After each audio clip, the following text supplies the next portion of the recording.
a new spacecraft to launch humans back to the International Space Station from American soil. Dana.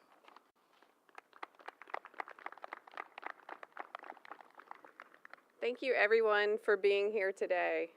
I am Dana Hutcherson, the Deputy Program Manager for Commercial Crew Program, and I can't tell you how excited I am to be here today, welcoming Butch and Sunny, who will be flying the first to fly Boeing's Starliner crew. And to Boeing, behind me here, thanks so hard for all of the work that you have done with us and welcoming the crew with us. Preparing this to fly NASA crew on the new Space Transportation System, which is only the 6th time in NASA's history that we've done this. This is an awesome time for all of us in this partnership. For me personally, I know for many others, this is a career-defining moment. 13 years with this program, our hearts and souls are in this spacecraft, and there's a little part of us that will be lifting off with Butch and Sunny as well. This is a huge moment for our nation. With Starliner launching crew, the U.S. will have 2 unique human transportation systems to Earth orbit, providing critical redundancy and access to the space station. I couldn't be prouder of the NASA, Boeing, and ULA teams who have worked so hard to get to this point. Go NASA, go Starliner, and with that, I will hand it over to the crew, Butch and Sunny. Thank you. Thank you. Wow, I tell you what, Sunny and I were talking, we love Florida. We love Kennedy Space Center because this is where you launch humans into space.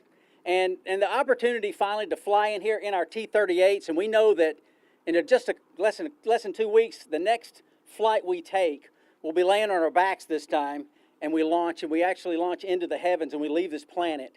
And to do this on the Boeing Starliner spacecraft, and all that the individuals that have put into this for back to the initial inception of the design up to what we'll do in a couple of days, it just makes me want to just mention everybody's name.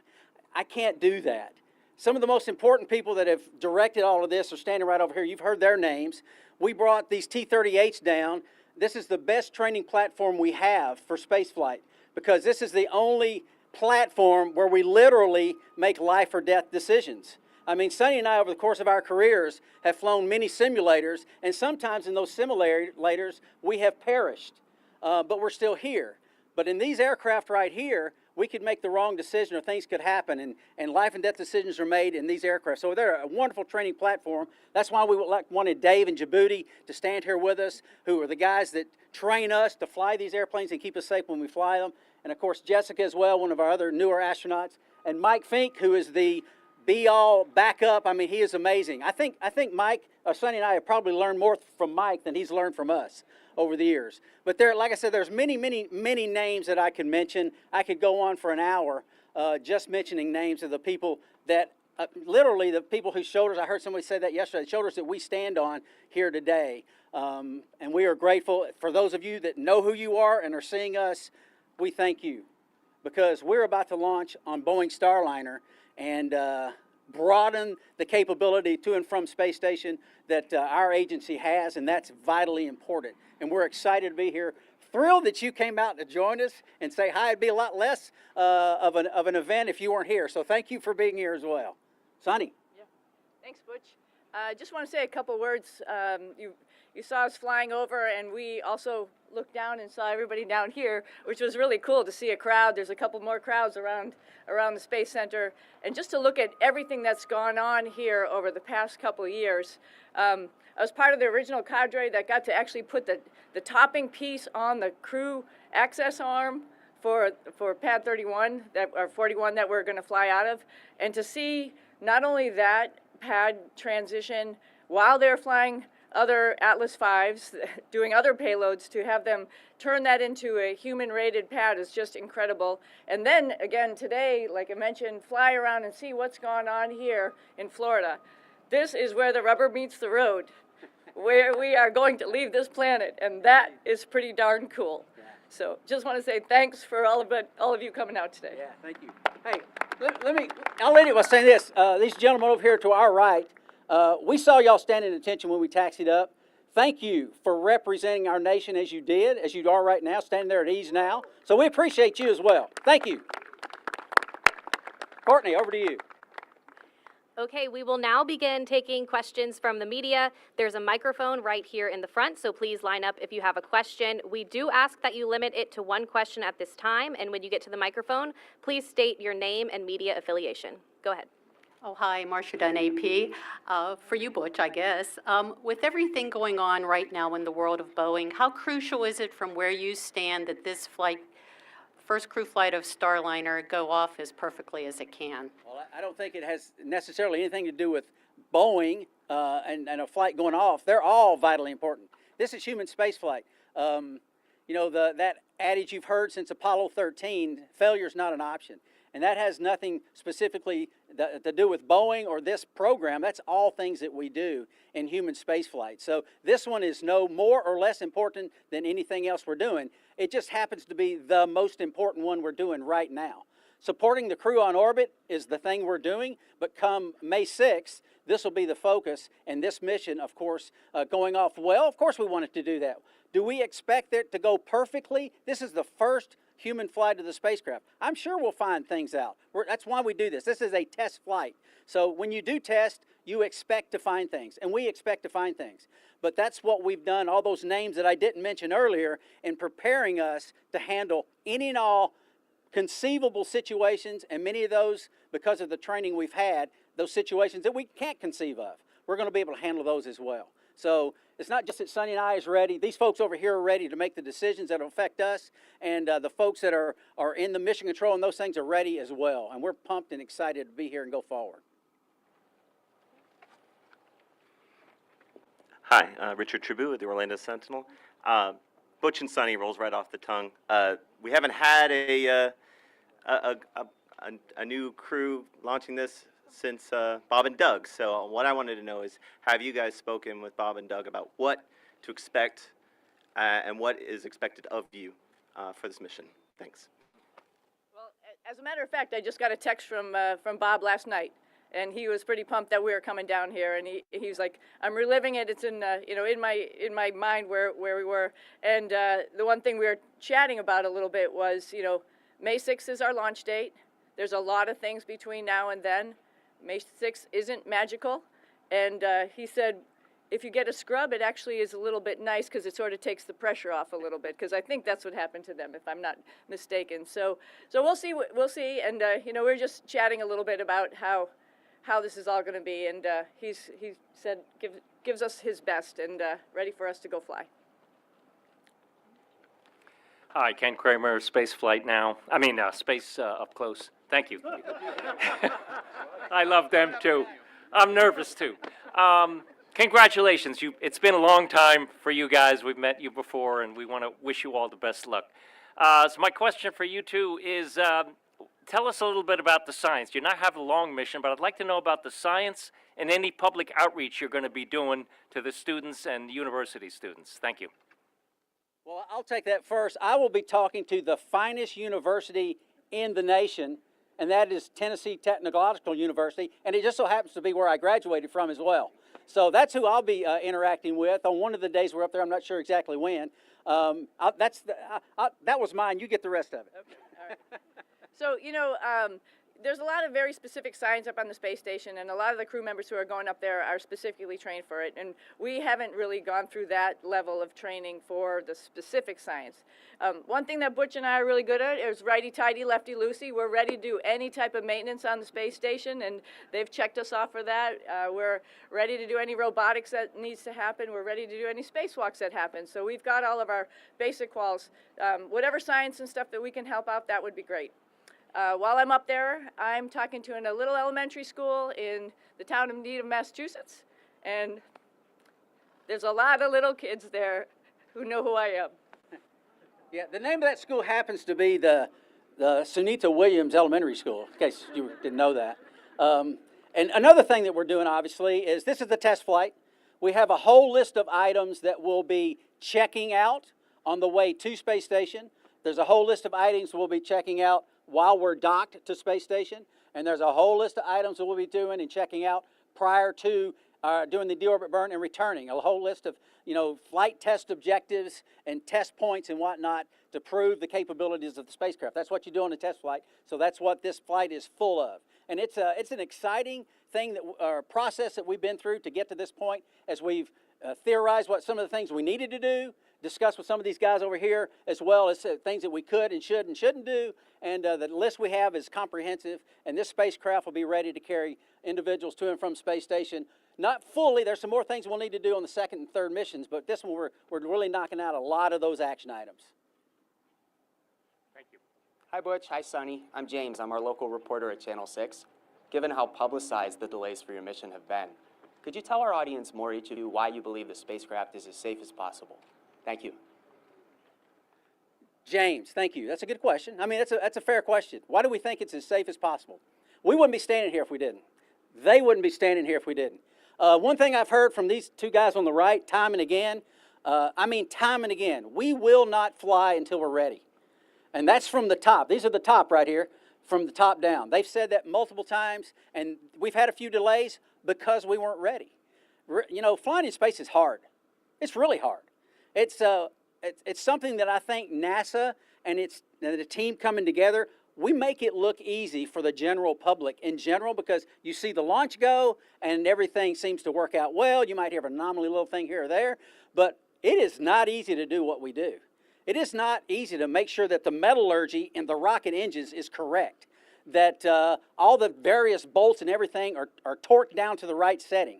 It's not easy to do all those things. There are literally 1,000 events that are taking place simultaneously as you step up and get prepared to launch, and during the launch sequence, and then the spacecraft itself, when we're on orbit. There's so much going on. It is not easy. I think we make it look easy. That's our goal. We want the general public to think it's easy, but it's not. It's way hard. We wouldn't be here if we weren't ready. We are ready.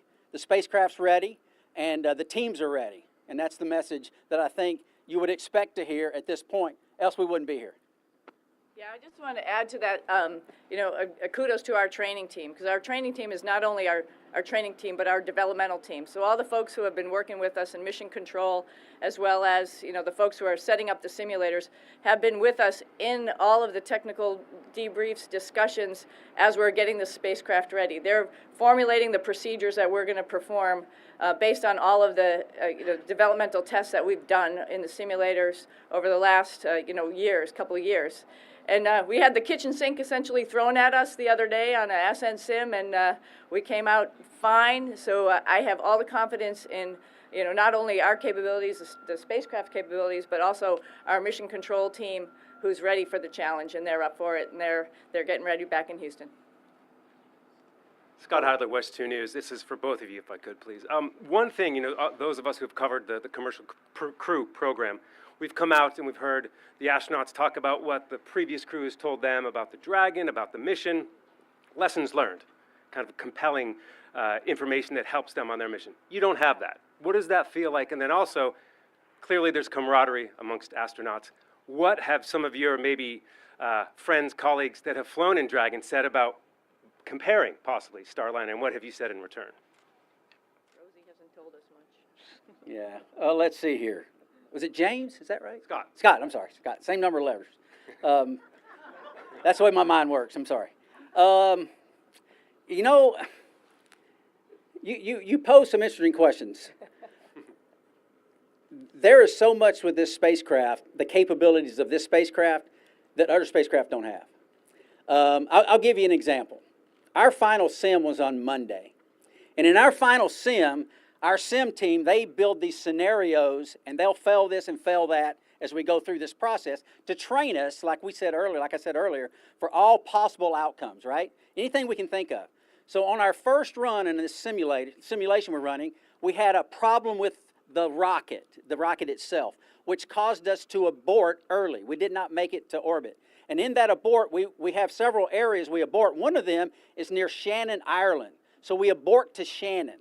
And we have a lat long that I punch into this backup control display, which is our fail-safe display. And I punch a lat long in there, and the spacecraft is supposed to fly it there and land pretty much very close to that point, okay? The guidance failed just before we hit the plasma in the atmosphere.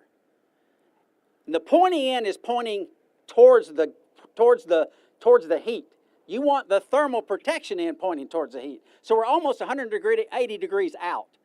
Well, the only option is to go into manual mode and maneuver to the attitude manually.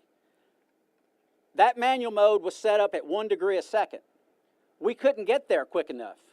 Sonny goes back up. Back up is our fail-safe mode. It's basically the computers are not involved in the thought process. There's another computer that says, you want to roll right, fire that jet, fire that jet. Hope this isn't boring for you, but that's the way it works.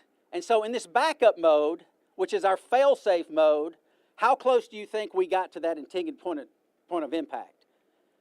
I mean, we're landing in the water off of Shannon, but we're using this bang-bang filter basically to control the spacecraft. We got the back end pointed into the heat just in time from when the failure came in, and we landed within 200 meters. That's like between here and that building, between the point.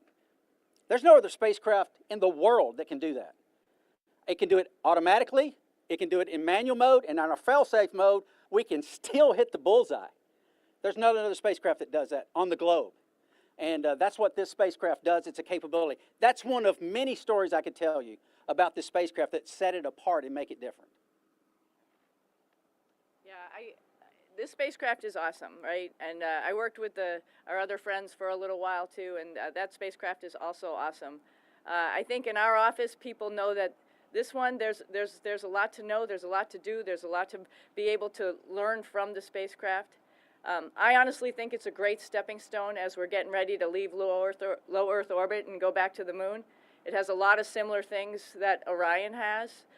So I think if I was a young astronaut and I was thinking about going to the moon, I think I'd put my hand up and say, I want to fly Starliner. Yeah.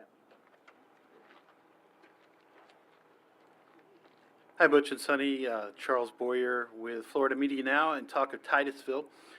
And the last time an Atlas family rocket launched a crew was May 15th, 1962. Gordon Cooper, Mercury 7, I think it was.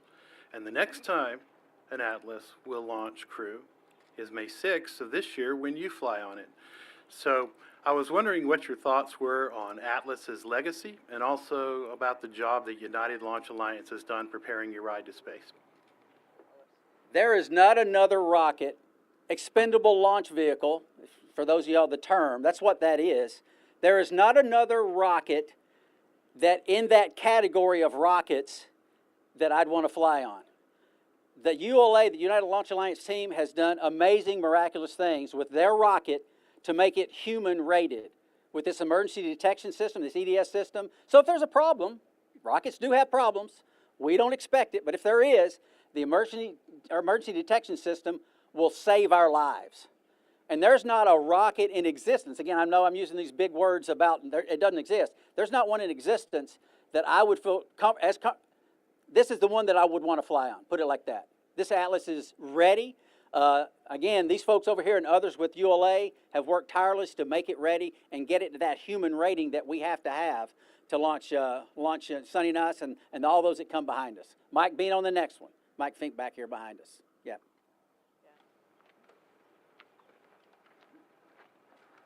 Hi there, Will Robinson Smith with Spaceflight Now. Good to see you both again. You've talked a lot about, what you went through during those final sims before you came here. I wonder, what was it like to leave those final simulations when you knew sort of the end point of the training had come? I know you still have one more crew readiness day, out at the pad at the VIF. But what was it like to sort of leave that environment at Johnson, knowing like that chapter is now closed? Thanks. Yeah, just real quick, I can't tell you. We're going to be the ones, we're the humans getting in the rocket, right? I could not be prouder of our mission control teams. I mean, it is amazing how it gels and works together. We'll talk about crew resource management, CRM, between us in the spacecraft and the ground and all the things that they do. And our flight directors, Mike Lammers, Rick Hempling, Vincent LaCourte, Ed Van Sice, Chloe Bering, and I can keep naming. They've got their teams. You talk about, in basketball, you talk about they're peaking at the right time. Oh my, our control teams are peaking at the right time. I couldn't be more proud of them. we leave those sims and I'm like, wow, could that have gone better? I don't think it could. I mean, it's been truly, truly amazing. And I'm not just saying this because you're here. I'm being completely honest. It has been a wonder and a privilege to train with these individuals and prepare for this space flight. It's been a privilege.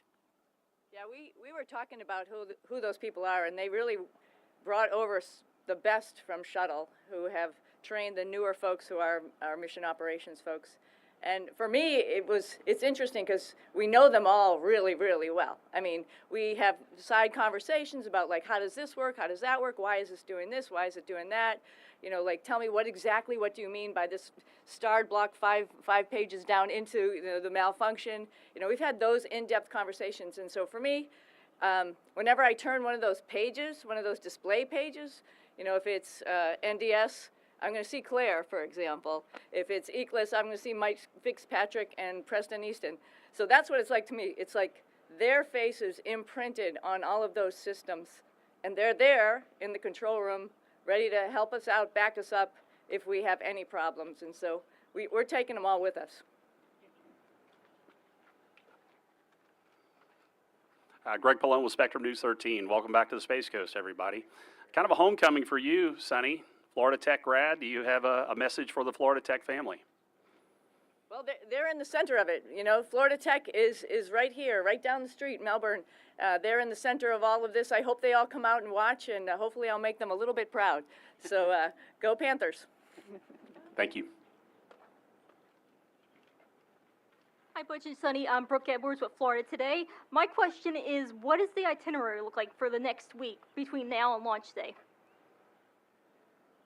I can say it in 3 words: review, review, and review everything we've been working on. There's so much into this. There's a fair amount of responsibility, obviously, that we hold, and we are ready, but we want to stay ready. And we've got a week to continue to make sure that there's not a single event that we have trained for that we're not ready for. And having that fresh in our minds is what we want. I mean, something as simple as, I was talking to Leroy Kane on the loops just the other day about wanting to, on this CTA event we're doing tomorrow, crew training activity, just a couple of minutes to look around the spacecraft as I crawl in and we strap in. Just want to make sure they knew that we were going to do that, to make sure our minds are set on where even all the bags are, how even the fire extinguisher is connected, just have that fresh in our memories. So this is going to be a week of review and preparation. Okay, thank you. Hi, Brandon Moser with Central Florida Public Media. Sorry. Got a 2-part question for you.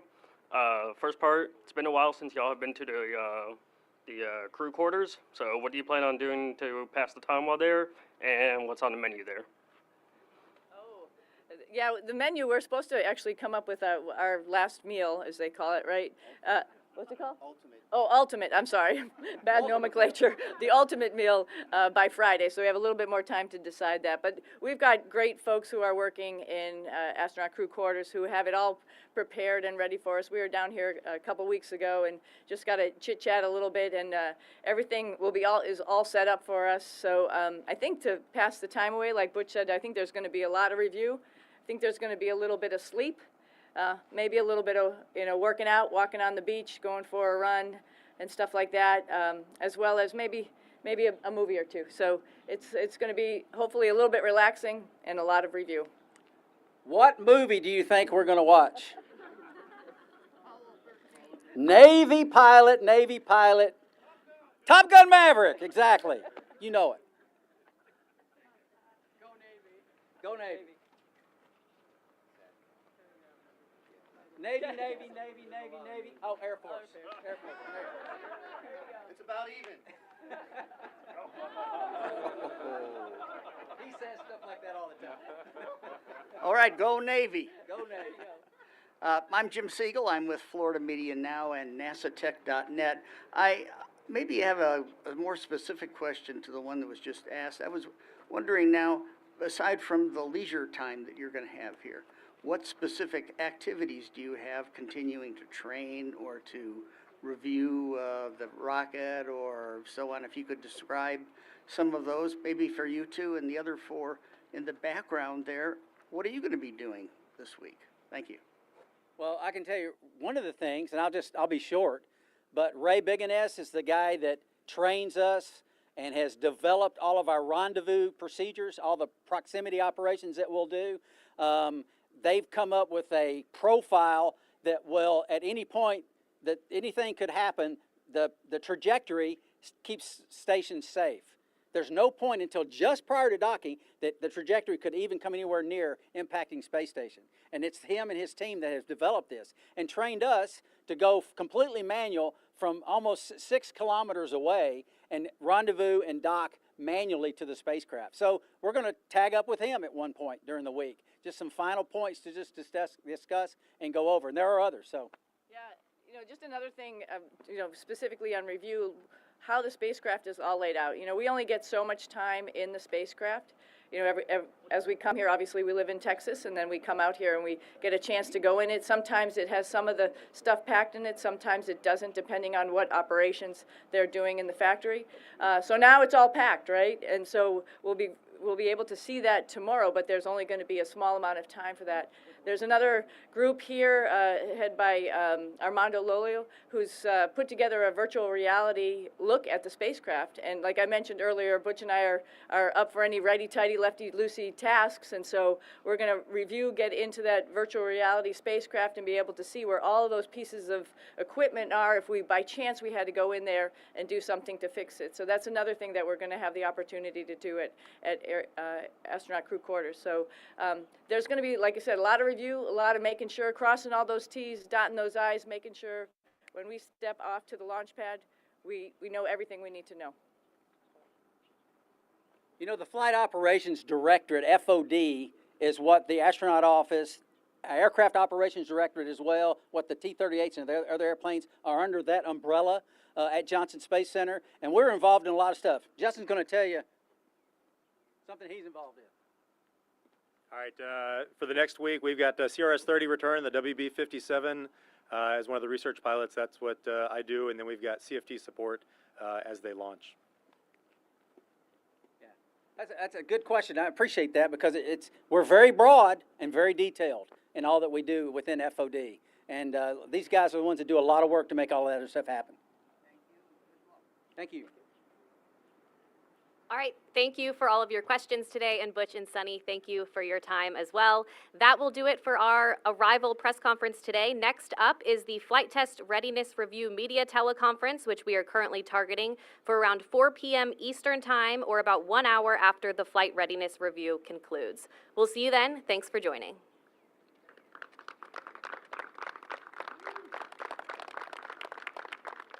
Thank you again for being here.